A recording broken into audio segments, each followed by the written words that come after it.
ગુજરાતમાં કડી અને વિસાવદરની પેટા ચૂંટણીનું પરિણામ હવે આવી ગયું છે। ભાજપના હાથમાં ફરીથી વિસાવદર નથી આવ્યું અને અહીં ભાજપનો વનવાસ પણ ચાલુ રહેશે। વિસાવદરમાં આમ આદમી પાર્ટીના ગોપાલ ઇટાલિયાની જંગી લીડ સાથે જીત થઈ હતી, તો કડીમાં ભાજપાના ઉમેદવાર રાજેન્દ્ર ચાવડા 38,904 મતની રેકોર્ડ બ્રેક લીડ સાથે જીતી ગયા હતા। પરંતુ આખા ખેલમાં Gopal Italia man of the match બન્યા છે। આમ આદમી પાર્ટીના ગોપાલ ઇટાલિયાએ ભાજપના ઉમેદવાર કિરીટ પટેલને હરાવ્યા। ગોપાલ ઇટાલિયાની જીતથી ગુજરાતમાં આમ આદમી પાર્ટી ફરીથી સજીવન થઈ ગઈ છે। વિસાવદરમાં આમ આદમી પાર્ટીએ જીતનો જશ્ન પણ શરૂ કર્યો હતો। ઇટાલિયાની જીત સામે આમ આદમી પાર્ટીના નવા પ્રાણ પણ ફૂંકાયા છે। પેટા ચૂંટણીમાં ભાજપને કારબી હારનો સ્વાદ પણ ચખાડ્યા બાદ આપના ઉમેદવાર ગોપાલ ઇટાલિયાએ પોતાનું પ્રથમ નિવેદન આપતા કહ્યું કે આ લડાઈ એક તરફ સત્તા, પૈસા, દારૂ, ગુંડાઓ અને અહંકાર હતો, તો બીજી તરફ આમ જનતાની આશા અને વિશ્વાસ હતો। એક તરફ સત્તાનું અભિમાન, તો બીજી તરફ હું જે ગામડે ગામડે ગયો, નાની દીકરીઓના કુમળા હાથે લીધેલા દુખણાનો વિજય થયો છે। મારી માતાએ આપેલા આશીર્વાદનો વિજય થયો છે। મારા ખેડૂ માવતરે આપેલા આશીર્વાદનો વિજય થયો છે। આ હાથના મળેલા આશીર્વાદનો વિજય થયો છે। ગુજરાતની ઉપર લાવવા માટે રત્ન કલાકારોના આત્માથી નીકળેલો અવાજનો એક વિજય છે। આ પંથકના અનેક ગરીબોએ મને પ્રેમ આપ્યો, આશીર્વાદ આપ્યા, આશ્વાસન આપ્યું, મત આપ્યા, તે બધાનો જ વિજય થયો છે। હું આ જીત ગુજરાત અને વિસાવદરની જનતામાં અર્પિત કરીને વિનમ્ર ભાવે ચૂંટણીના સર્ટિફિકેટનો સ્વીકાર કરું છું। આમ આદમી પાર્ટીની પત્રકાર પરિષદમાં આપ સૌનું સ્વાગત છે।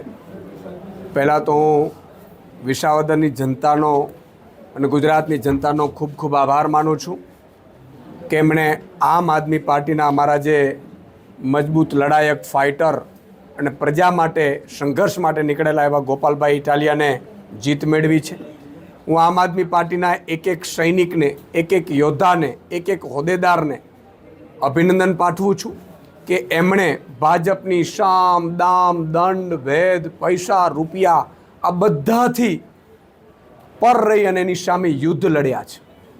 આમ આદમી પાર્ટીનો એક એક સૈનિક છેલ્લા કેટલાય સમયથી વિસાવદરની ભૂમિમાં વિસાવદરની જનતા માટે એ લડાઈ લડતા હતા। એટલી હદે ભાજપે તાનાશાહી કરી હતી, એની સામે આ વિસાવદરના ખેડૂતોનો, વિસાવદરના માલધારીઓનો, વિસાવદરના નાગરિકોની જીત છે। 54 લાખ ખેડૂતોની જીત છે। 1 કરોડ અને 20 લાખ શ્રમિકો, મજૂરો અને માલધારીઓની જીત છે। આ જીતે સાબિત કરી બતાવ્યું છે કે જો તમારામાં લડવાની તાકાત હોય, પ્રજા માટે લડવાની તાકાત હોય, તો પ્રજા તમારી સાથે રહે છે। તમે જુઓ, વિસાવદરમાં ચૂંટણીમાં ભાજપે તમામ પ્રકારના હાથગંડા અપનાવી લીધા।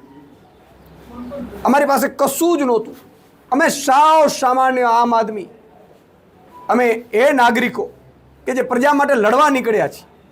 નથી સત્તા અમારી પાસે, નથી સંપત્તિ, નથી કશું જ નહીં, પ્રજા ખુદ લડી રહી હતી અને અમારી સાથે જો હતું તો પ્રજાનું પ્રેમ હતું।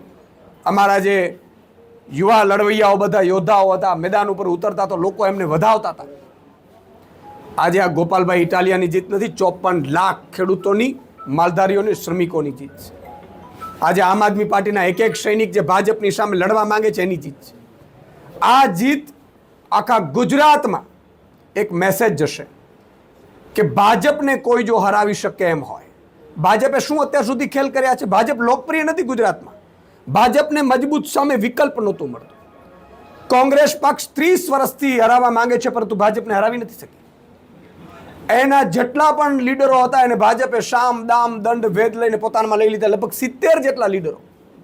છેલ્લે તમે જુઓ, 6 ધારાસભ્યો કોંગ્રેસના, 5 થી 6 ધારાસભ્યો ગયા અને 5 થી 6 ધારાસભ્યોમાં આમ આદમી પાર્ટીએ પણ એમને મદદ કરી, ઉમેદવાર ન ઊભા રાખીને, છતાંય કોંગ્રેસને જીતી ન શકી। ભાજપે આમ આદમી પાર્ટી ઉપર હાથ નાખ્યો હતો। અમારા ઉમેદવારોની સામ, દામ, દંડ, ભેદ કરીને કંઈ મેં સાંભળ્યું હતું કે સીડીઓ પણ બહાર પાડી અને એને ડરાવ્યો, ધમકાવ્યો અને એને રાજીનામું અપાવડાવ્યું હતું। પણ એને એ ખબર નથી આ ગુજરાતનો આમ આદમી છે। આ ગુજરાતના લડવૈયા સંઘર્ષો છીએ। અમે પામવા માટે રાજનીતિમાં નથી આવ્યા અને એટલા માટે એ સીટ પાછી ગુજરાતની જનતાએ પાછી ભાજપની તાનાશાહી સામે લડીને લાવી છે। આ ગુજરાતની જનતા લાવી છે, આમ આદમી લાવ્યો છે।